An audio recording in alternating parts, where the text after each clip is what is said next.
Da discussão em votação, declaro abertas as inscrições para a declaração de voto. Vereadora Estela Balardim, com a palavra. Bom dia, colegas vereadores, colegas vereadoras.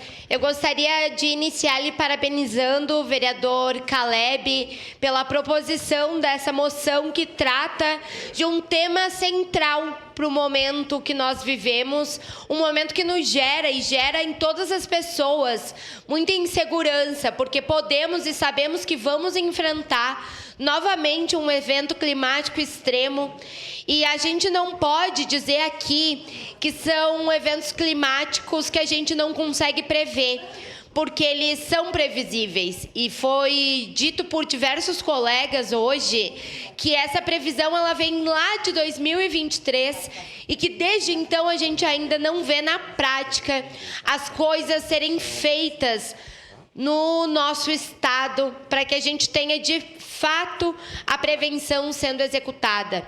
Nós recebemos nas enchentes do ano passado cerca de 3,3 milhões de reais para a reconstrução do estado do Rio Grande do Sul.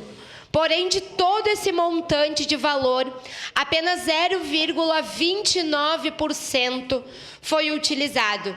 E eu acho que isso mostra a gravidade, que a gente não chegou a usar 1% do recurso que deveria ser usado para prevenir, para assorear os rios.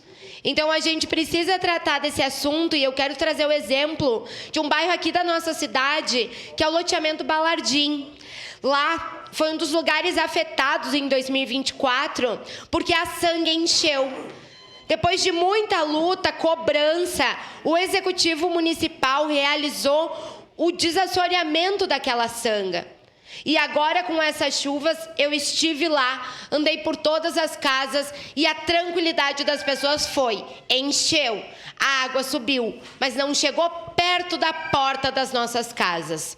Então, esse é o exemplo de que prevenção, de que desassoreamento faz a diferença na vida real das pessoas. Muito obrigada. Obrigado, vereador Estela.